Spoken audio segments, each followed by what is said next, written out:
Bonjour, vous écoutez Demain, le podcast de Lyon Positif. Parce que demain s'invente aujourd'hui en faisant autrement qu'hier, Frédéric Duval part avec notre invité aux sources de l'engagement et de l'inspiration. Pas mal. C'est vrai. Pour moi, c'est un cadeau. Merci. C'est pour toi. J'aurais dû me douter avec la photo. Ouais.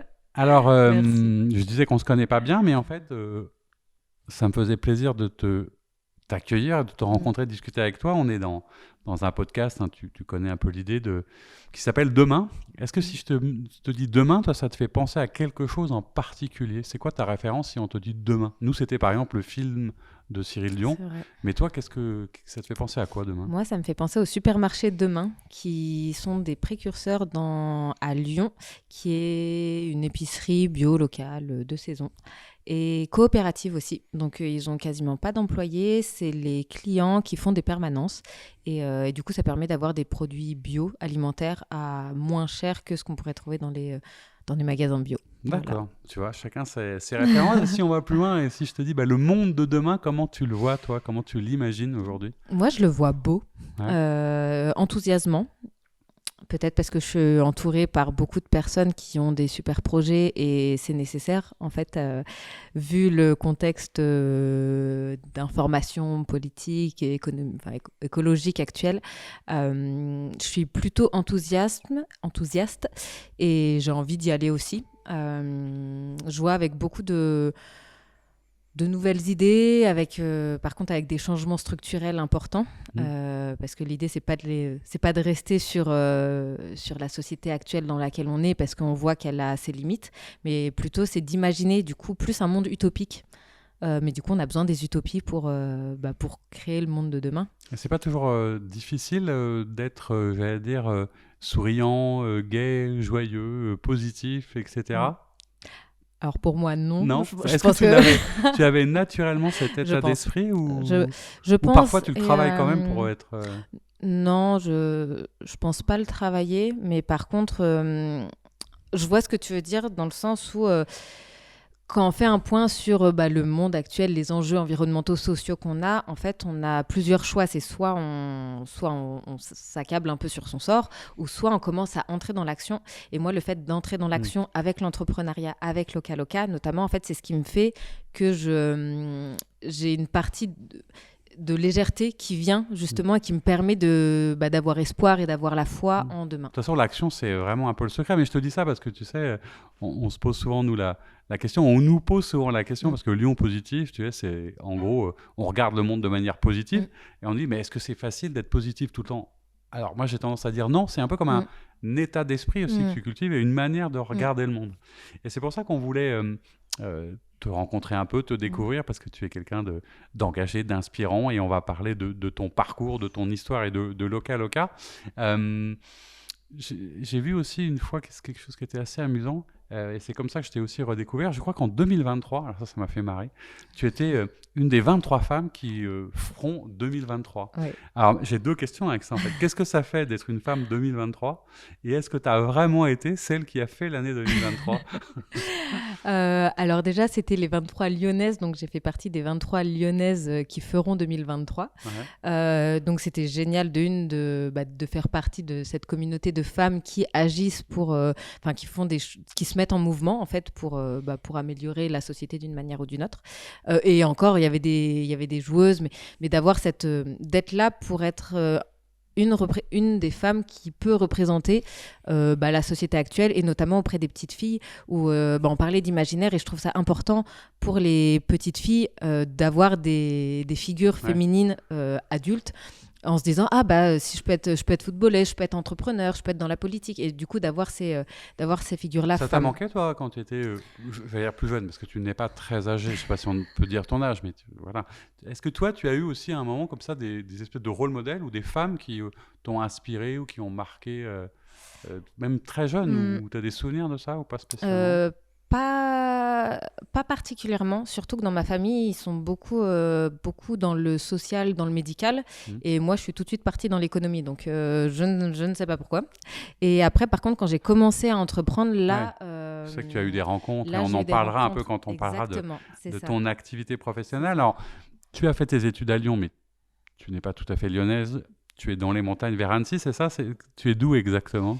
Je je suis au plein milieu de la Haute-Savoie, entre Annecy et Genève. Donc, c'est dans un col perdu au milieu de nulle part. Ouais. Et pourquoi est-ce que tu y retournes régulièrement, tu y vas souvent? Ouais, c'est un endroit où je me ressource. Ce que je dis souvent, c'est que j'adore Lyon. Lyon, c'est une ville incroyable, surtout pour y être la semaine, parce que ça bouge beaucoup. On a un super écosystème. Autant nous, dans l'entrepreneuriat social, où il y a une forte bienveillance, que aussi dans le monde politique. Enfin, tout le monde se connaît. Enfin, c'est grand et on peut c'est faire grand et beaucoup de petit. choses. Exactement. C'est grand, on peut faire beaucoup de choses. Et c'est petit et tout le monde se connaît assez facilement. C'est vrai. Donc ça, c'est un vrai plaisir. On peut se déplacer en vélo en plus. Donc ça, c'est génial. Mais par contre, pour me ressourcer, pour me dire, en fait, on vit quand même au milieu de... On vit pas sur du béton, on vit au milieu des champs et des arbres. Et de se reconnecter, comme on dit, à la nature. Ouais, non, mais c'est important. Mais en fait, c'est ça. C'est de pouvoir aller dans le jardin, c'est de pouvoir prendre le petit déjeuner dehors. Ça, c'est important. Mais du coup, ça fait partie de l'équilibre de vie. D'être dans l'action la semaine, dans ce bel écosystème lyonnais. Et de pouvoir me ressourcer à la campagne. Mais je pensais à ça aux montagnes, parce que je crois que c'est Camille Etienne qui raconte ça souvent, que tu sais, elle est dans les montagnes, entre guillemets. Et elle, c'est comme ça qu'elle a pris aussi peut-être la conscience de ce qui se passait d'un point de vue changement climatique. Vous êtes à peu près de la même génération. Oui, c'est vrai. Est-ce que toi, tu as conscience écologique, environnementale, comment tu l'as définie d'ailleurs? Comment est-ce que c'est né, cette conscience qu'il y avait quelque chose qui n'allait pas sur Terre aujourd'hui, dans la planète, quoi? Je sais pas quand c'est né exactement. Je sais pas. J'arriverai pas à définir un moment précis. C'est vrai que nous, dans les montagnes, on le voit. Où, par exemple, là où j'habite, c'est à 800 mètres d'altitude. Donc, il y a 15 ans, on avait de la neige de octobre-novembre à mars, bien mars, et ça n'arrêtait pas. Alors que là, si on a 3 semaines de neige, c'est déjà c'est super, quoi. Et après, je sais pas. J'arrive pas à identifier un point, mais du coup, c'est... Ça qu'il n'y a pas une bascule. Tu as l'impression que ça a toujours été plus ou moins présent en toi. Et en tout cas, est-ce que tu as des souvenirs, toi, quand tu étais toute jeune, de ce que tu voulais faire comme métier? Est-ce que tu avais une envie particulière à un moment, ou qu'est-ce qui t'a fait rêver comme... Ouais, effectivement. D'avouable, un truc racontable, mais... Là, c'est pas avouable, mais du coup, effectivement, vu que j'étais beaucoup dans l'économie, dans les écoles de commerce, j'ai été bercée un peu sur le modèle libéralisme et capitaliste. Ouais. Et je voulais même être trader. Je pense que ça m'aurait beaucoup plu d'être trader. Effectivement, oui. C'était pas très politiquement correct aujourd'hui. Non, c'est aux antipodes de ce que je prône maintenant, mais c'est le métier en tant que tel, l'adrénaline. Bref, j'adore. Donc, j'étais pas du tout vouée à être dans l'écologie, dans l'économie sociale et solidaire. Mais du coup, c'est à force d'écouter c'est pas à force, c'est en écoutant les informations. Et même ce que je disais, il n'y a pas besoin de chercher bien loin quand on voit les informations, quand on sait que là, on est déjà à plus 1,5 degré cette année. Quand on voit la température de l'air qui se réchauffe, quand on voit les sécheresses, quand on voit... Le réchauffement climatique, il n'est pas demain, en fait, il est maintenant. Et en fait, c'est ça qui fait que soit, et ce serait plus confortable de fermer les yeux, ou soit on prend conscience, pas juste on sait qu'il y a un réchauffement climatique et ça concernera d'autres personnes, quoi, mais vraiment on prend conscience des conséquences qui vont impacter notre vie, parce que c'est clairement sur notre alimentation, sur comment on va pouvoir et puis comment on s'habille, puisqu'on va parler évidemment de la mode à travers ton activité. Et comment on vit, c'est ça, comment on consomme. Du coup, il y a déjà des conséquences directes, quoi. Et toi, tu as l'impression, dans ton quotidien, même dans ton activité dont on parlera autour de la mode, d'inventer, entre guillemets, ou de préparer le monde de demain, ou d'y contribuer quelque part? Souvent, ce que je dis, c'est que j'ai pas inventé l'eau chaude. Je fais la même chose que ce qui existe déjà, donc c'est-à-dire que j'ai ouvert des boutiques de seconde main pour bébés, enfants et maintenant pour femmes, mais ça a toujours existé. Moi, là où j'essaye de contribuer, c'est de redorer cette image-là, peut-être. Mais en fait, c'est surtout d'en créer de plus en plus.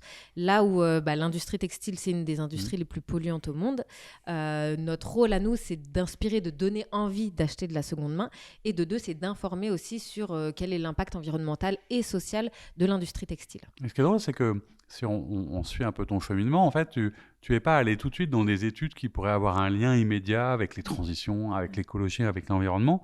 tu as fait des études de marketing et de commerce. Comment tu expliques ce choix au début? À part par intérêt peut-être, alors, ou par envie, ou qu'est-ce qui t'a amené à ça? J'adore toujours le marketing et le commercial. Je suis en grosse dissonance, mais en fait, c'est comme le trading, j'en fais pas, hein, mais en fait, c'est des métiers que j'aime beaucoup. Le marketing, je trouve ça passionnant de voir comment le cerveau humain fonctionne. Et en fait, pourquoi nous, dans la boutique, plutôt d'expliquer par A plus B que c'est mieux de consommer de seconde main, et ben en fait, on va bien présenter les vêtements pour qu'on ait envie de rentrer dans la boutique et pour qu'on n'ait pas à fouiller, par exemple. Et en fait, c'est de faire des raccourcis pour faciliter l'expérience boutique des personnes pour qu'elles consomment chez nous, enfin, du coup, qu'elles consomment seconde main plutôt qu'elles achètent du neuf. Et du coup, je trouve ça passionnant de voir comment... j'aime pas ce terme, mais c'est plus que de la manipulation, c'est comment faire des raccourcis pour c'est quand même un outil vite. Au service de la compréhension de comment fonctionnent les gens, comment ils choisissent.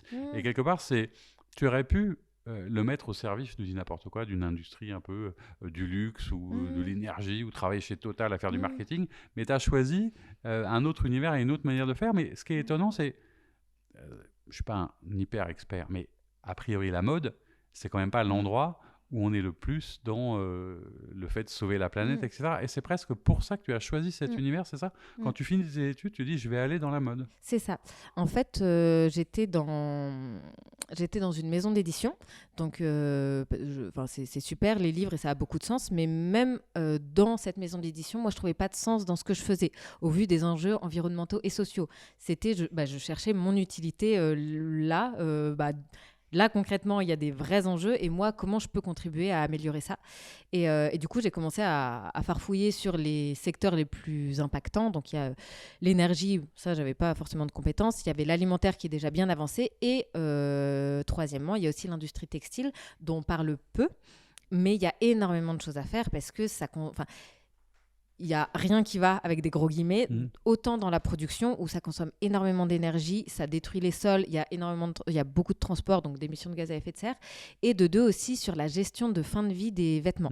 Où là, c'est-à-dire qu'à toutes les étapes, dans la production, dans des conditions d'ailleurs de travail, où on fait travailler parfois des enfants, etc., où je crois qu'il faut 2700 litres d'eau pour faire un t-shirt, à chaque étape, c'est un cauchemar, en fait. Oui, complètement. Et du coup, tu t'es dit, le moyen de lutter contre ça, c'est d'essayer de réinventer ou de moins consommer. C'est quoi la démarche? Parce que quand tu racontes ton engagement, tu es aussi, tu parlais du système capitaliste dans lequel tu étais un peu, mais il y a un combat qui s'est installé. Tu es pour quoi? Pour la sobriété, pour une forme de décroissance? Oui, complètement. En fait...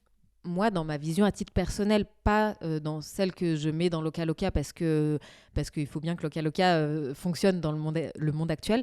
Mais moi, je suis pour la sobriété et la décroissance et pour consommer moins, mais mieux.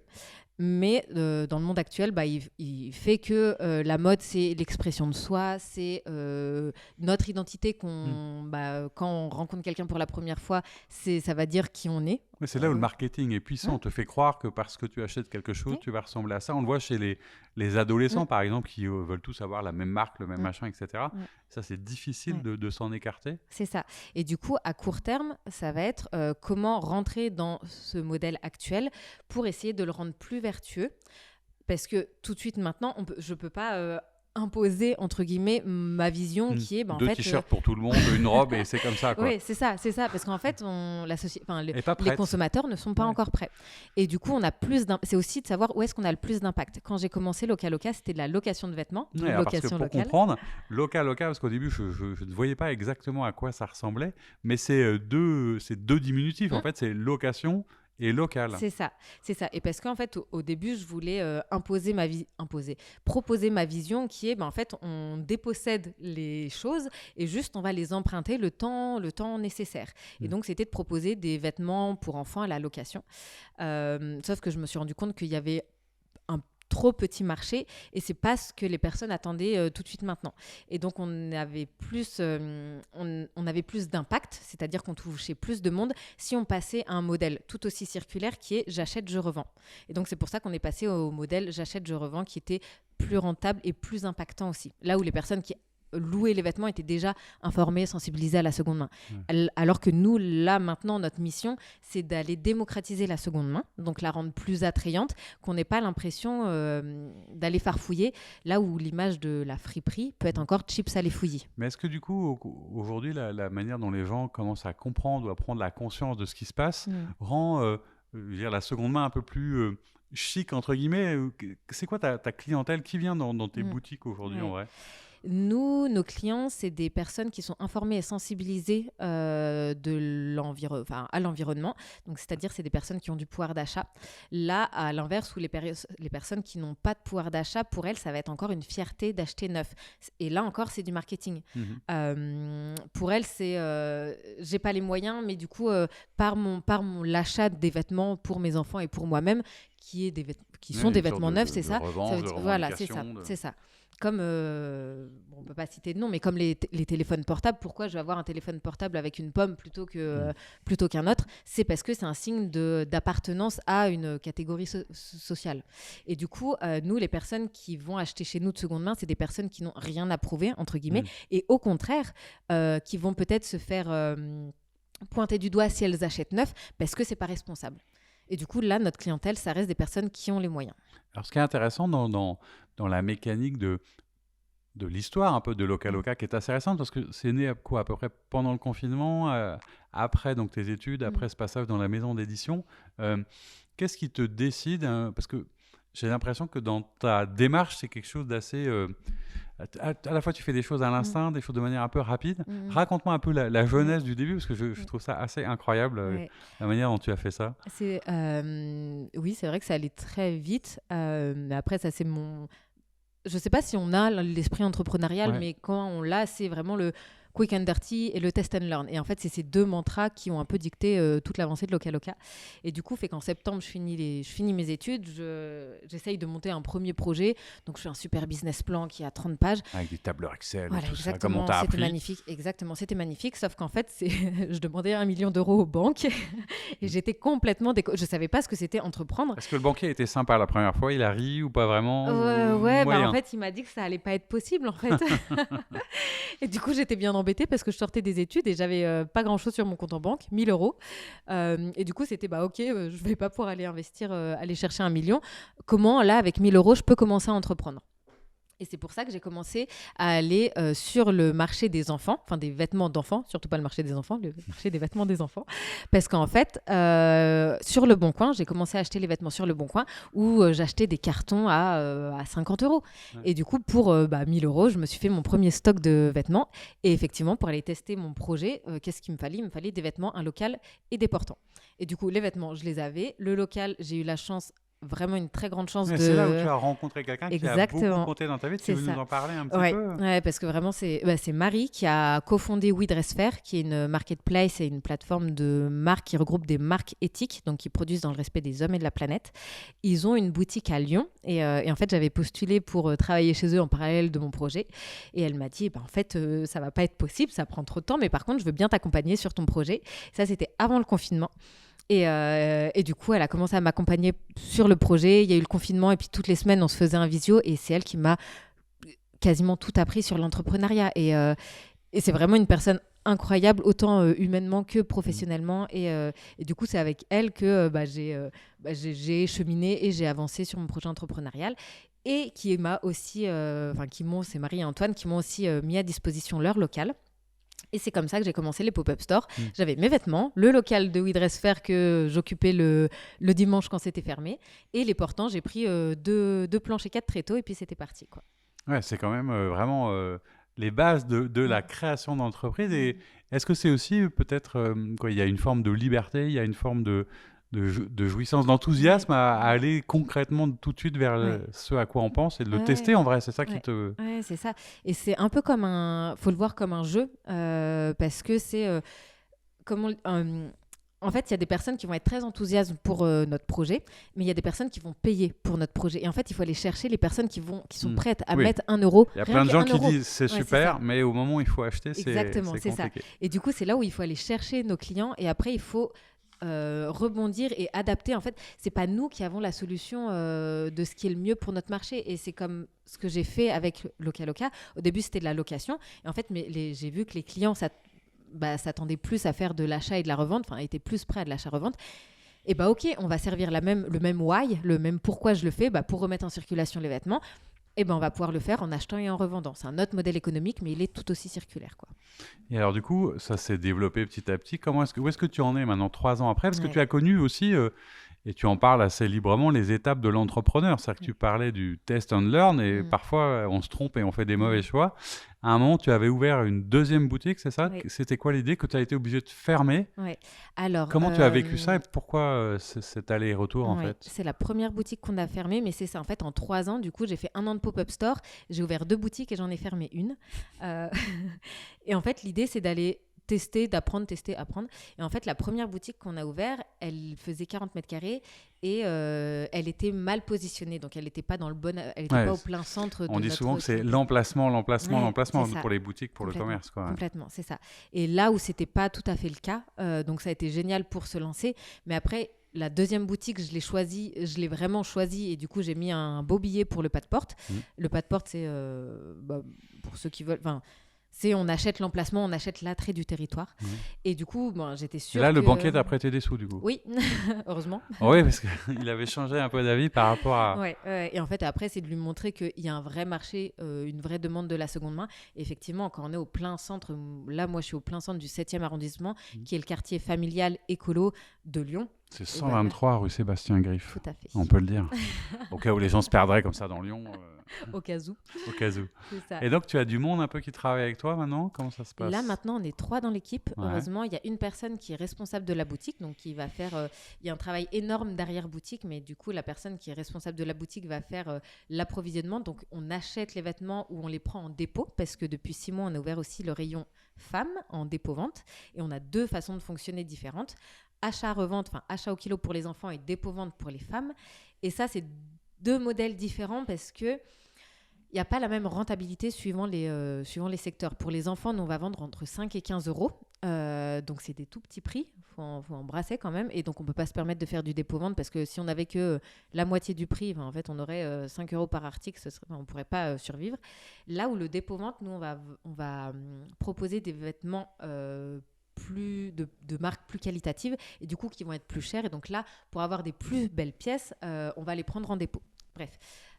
Donc la personne qui est responsable de boutique va sourcer ces articles-là et après va les sélectionner, faire tout le cycle de remise en état, désinfection. C'est pas un beau terme, mais bon, bref, c'est le cas quand même. Pour les rendre présentables, vendables, etc. Et après, elle va les défroisser, les mettre en rayon, les pricer aussi, mettre le prix. Et ça, pour 1 kilo de vêtements enfants, c'est 1 heure de travail. Donc, du début à la fin. Donc, c'est ça pour dire. Et alors, du coup, ça se développe plutôt pas mal. Ça avance. Donc, tu as une boutique que tu as fermée. Mais je veux dire, c'était presque une bonne chose. C'est-à-dire que ce qui est intéressant quand on est entrepreneur, c'est aussi de faire des choix, même quand ils sont difficiles. C'est ça aussi que tu as appris dans... Oui, complètement. Et en fait, l'idée, c'est de toujours avancer et de ne pas être accroché à un stade de la vie du projet. Et c'est ça, le test and learn. C'est on teste, on apprend, on teste, on apprend. Et en fait, il faut... pour continuer à avancer, on voulait se refocus sur le 7e qui était en plein essor. Là où le premier était en déclin, et en fait, on a fermé le premier pour pouvoir... mais c'est pas évident d'être lucide et c'est pas forcément facile. Est-ce que tu as l'impression que c'est quelque chose qui est de l'ordre d'un état d'esprit, de l'ordre d'une manière de faire? Est-ce que c'est générationnel? Est-ce que tu as l'impression que c'est comme ça? Parce que comment tu définis par rapport à... Tu sais, peut-être aussi, tu parlais d'exemple, d'exemplarité, entre guillemets. En quoi tu peux être un exemple pour ça ou pas? Est-ce que tu as envie d'être un exemple? Parce que tu parlais du rôle modèle, toi. Est-ce que ça t'inspire d'être peut-être un exemple pour d'autres? L'idée, c'est... au-delà de moi en tant que personne, c'est plus j'essaye de communiquer sur mes apprentissages pour faciliter la vie d'autres personnes qui voudraient ouvrir des boutiques de seconde main. Là où on en manque, vraiment, on a un vrai besoin d'ouvrir plus. Il faudrait qu'on ait plein de boutiques de seconde main, quoi. Tant qu'il y aura des boutiques de neuf, il faut qu'on ait des boutiques de seconde main. Et donc, c'est plus de partager ces apprentissages-là. Ça n'a pas été tant difficile que ça de fermer parce que je pense qu'il y a 2 choses. C'est... moins on investit dans un projet. Enfin, par exemple, là, dans la boutique, j'ai essayé je l'ai ouvert avec 30 000 euros. Enfin, c'est pas énorme pour ouvrir une boutique. Et du coup, moins on va mettre de l'argent dedans, plus ça va être facile de s'en libérer. C'est ça, le quick and dirty. C'est j'y vais de façon approximative, mais j'y vais. Mais si c'est ça moins marche, coûteux. voilà, c'est ça. Si ça marche, on appuie, on investit dessus. Si ça marche pas, ok, on bifurque. Et aussi, je pense qu'il y a une part de fierté où ça aurait pu toucher ma fierté de dire ah mince, on ferme une boutique, c'est un échec. Et après, Tu mets pas ton non. ego, ta réussite à cet endroit-là. Non, pas du tout. C'est quoi ta réussite? Alors, comment est-ce que tu jugeras la réussite de ton projet et c'est quoi tes critères d'évaluation du coup personnels? Je pense qu'il y en a deux. Ça va être en termes de volume, de voir souvent, je le fais quand ça fait 1 an qu'on a ouvert la boutique, et ben on a vendu tant de vêtements, ça signifie tant de litres d'eau économisés, tant de kilomètres non parcourus, tant de pesticides non déversés. Ça, c'est chouette. Même si à la fin je finis et ça représente 0,00001% des vêtements qui sont vendus. Donc, mais tu as l'impression d'avoir contribué. C'est ça. Ça, c'est plus quantitativement. Et qualitativement, ça va plus être si des personnes veulent ouvrir d'autres boutiques de seconde main, inspirées dans ce sens-là, en disant en fait, c'est possible d'ouvrir des boutiques de seconde main. En évitant peut-être tes erreurs, etc. Tu ne sens pas de concurrence? Parce que parfois, dans le commerce, on a l'impression qu'il peut y avoir des concurrences. Toi, tu es plutôt à te dire, plus il y aura des boutiques comme moi, mieux c'est. Et plus ça veut dire que l'idée, elle avance, c'est ça? Oui, et c'est comme, je prends souvent l'exemple de la rue Mercière à Lyon, où en fait, il y a plein de restaurants les uns à côté des autres. Et en fait, c'est et on y va parce qu'il y en a plein. Exactement, c'est ça. Et en fait, plus il y aura de boutiques de seconde main, plus on va démocratiser la seconde main et plus les personnes se mettront à la seconde main. Et c'est comme Vinted. En fait, quand ils ont ouvert, ça a énormément démocratisé la seconde main. Même si, après, on peut dire, bah oui, on dit aussi ça ne résout pas le problème de la surconsommation. Enfin, il y a plein de choses négatives aussi qu'on pourrait dire sur Vinted. Mais le premier fait, c'est que ça a démocratisé la pratique de l'achat de seconde main. Nous, c'est notre premier concurrent, mais c'est aussi le premier canal. Les personnes se mettent sur Vinted avant de venir chez nous, par exemple. Comment est-ce que tu expliques, du coup, dans cet univers-là du textile, de la fashion, qui est quand même très compliqué pour l'avenir de la planète, qu'il y a encore autant, alors on l'évoquait par la nécessité, la pression sociale, le marketing, qu'il y a encore autant de personnes qui consomment. Tu sais, dans les débats aujourd'hui, il y a tout ce débat sur la fast fashion et même l'ultra fast fashion. Comment tu regardes ce monde-là, cette évolution? Est-ce que ça te rend pas un peu... agacé et tu te dis mon Dieu, qu'est-ce qu'on fait là? En fait, je pense que les consommateurs ne sont pas à blâmer s'ils n'ont pas l'information. Il y a un vrai manque d'éducation sur comment consommer. Pas que le textile, en fait, ça peut être aussi l'alimentaire. Mais j'adorerais on parlait politique. Bref, il y a énormément de réformes à faire, mais j'adorerais qu'à l'école, on nous apprenne à consommer. En fait, quelles sont les conséquences en achetant un t-shirt de fast fashion? À qui je donne mon argent? Ces personnes-là, comment elles l'utilisent? Qui elles rémunèrent? Qu'est-ce qu'elles font de leurs déchets? Combien de kilomètres elles font parcourir? Combien d'eau elles utilisent? Et en fait, qui elles font travailler aussi et dans quelles conditions elles les font travailler? Et du coup, d'être conscient jusqu'au début de la chaîne de ce que les marques font avec l'argent qu'on leur donne. Et en fait, ça, on ne l'apprend pas. Ouais, et t'as l'impression d'ailleurs que ta clientèle, entre guillemets, te le demande, ou tu as l'occasion d'en parler avec les gens qui viennent pour mesurer l'impact? Parce qu'on parle aujourd'hui beaucoup d'impact, etc. Est-ce que les gens viennent, t'en parlent? Est-ce que tu as l'occasion de leur expliquer ou pas autant que tu le voudrais? Non, et c'est pour ça qu'on utilise des biais marketing pour faire passer plus facilement et rapidement à l'action d'acheter de seconde main, parce qu'on on a tellement d'informations que surtout nous, nos clients, c'est des parents aussi ou des jeunes mamans ou même des femmes d'une trentaine d'années et du coup qui n'ont pas le temps de s'informer, de prendre l'information et du coup ça prend plus de temps de prendre de l'information que de rentrer dans une boutique parce qu'elle nous plaît, parce qu'elle nous fait envie. Et on reste aussi dans un monde qui fait miroir, où en fait les personnes vont rentrer dans une boutique parce qu'elles vont se sentir considérées. Par exemple, il y a beaucoup de personnes qui n'aiment pas chiner, fouiller, farfouiller, parce qu'en fait ça a une image un peu dégradante, poussiéreuse qui pourrait ressortir de nous. Et c'est pour ça que les personnes qui n'ont pas les moyens veulent acheter neuf, parce qu'elles veulent se sentir appartenir à une catégorie sociale. Ne pas être stigmatisées. Exactement, c'est ça. Et du coup, il faut des deux. Il faut informer pour élever le niveau de conscience général, j'ai envie de dire. Mais ça pourrait être au niveau de l'école, même si nous, on essaye de le faire. Et après, il faut que nous aussi, en tant qu'acteurs de la seconde main et nous qui essayons de faire les choses correctement, qu'on utilise les codes des magasins neufs et les codes marketing des grosses pour industries. le rendre presque équivalent ou aussi intéressant ou aussi indispensable. Alors sur la fast fashion et l'ultra fast fashion, tu parlais de la politique, etc.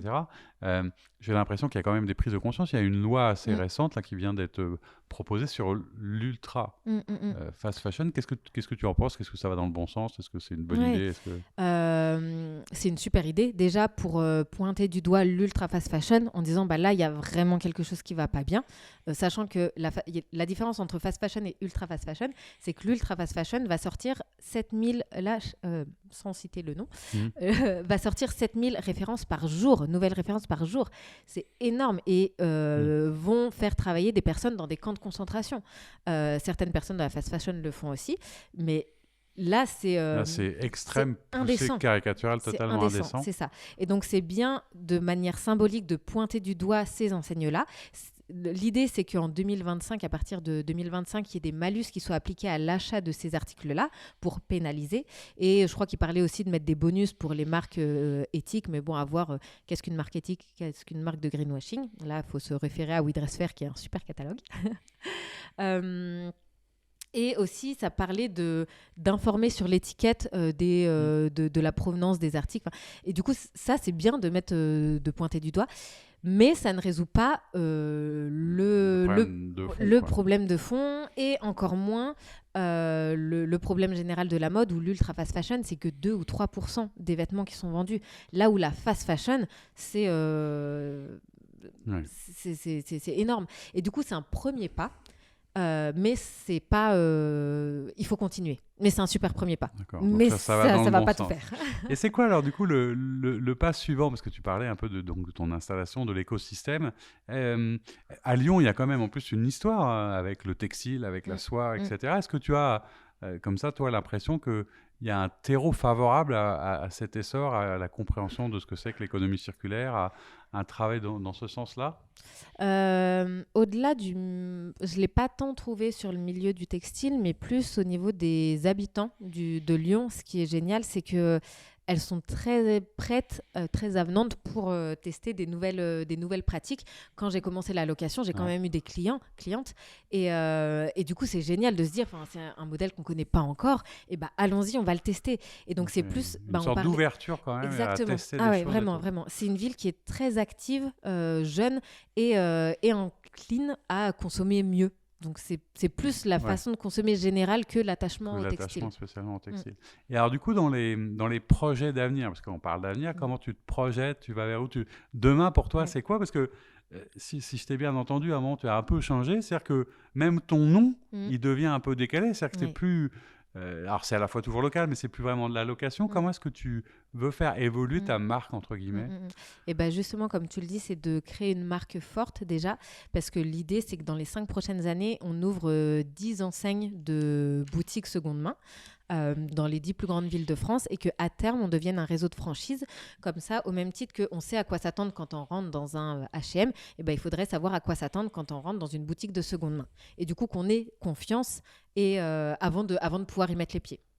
Est-ce que tu as l'impression, d'ailleurs, parce qu'il y a quelque chose de très entrepreneurial, une fois de plus, dans ta démarche, que le textile, je veux dire, c'est ça qui t'occupe aujourd'hui. Est-ce que tu as l'impression que demain, tu auras peut-être un autre combat, un autre sujet, ou que tu veux creuser le textile jusqu'à ce que tu es épuisé? Parce que tu as un côté très concentré sur le truc, mais est-ce que tu te dis, peut-être que dans quelques années, j'irai sur un autre sujet ou faire autre chose? La politique, j'adorerais.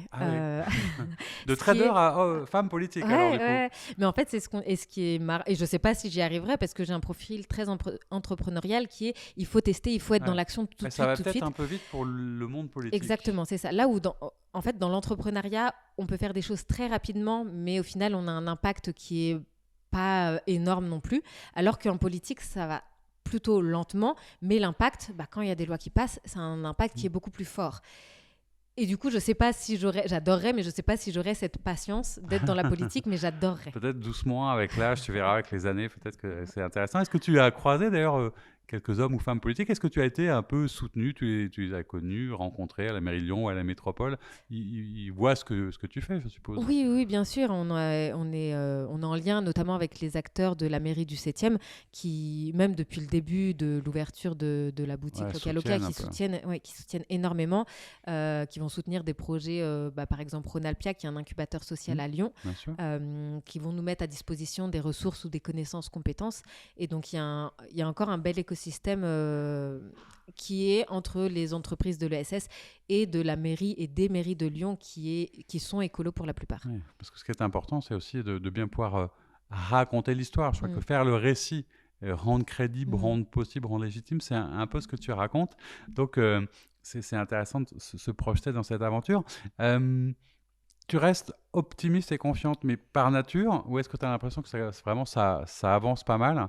Est-ce qu'il y a des moments, comment tu fais quand tout d'un coup tu es un petit peu découragé, quand c'est très très rare, mais ça arrive, à part te reconnecter à la nature, qu'est-ce que tu imagines? Parce que tu parlais d'exemplarité, quel conseil, toi? Est-ce que tu donnerais des conseils à des gens qui ont envie de faire comme toi, ou comment tu fais quand les moments sont difficiles? Qu'est-ce qui te tient? Qu'est-ce qui te garde le cap là? Le meilleur remède, ça reste l'action. Où en fait, effectivement, je vais pas dire que demain est magnifique et resplendissant. Hein. Non, il y a des vrais enjeux.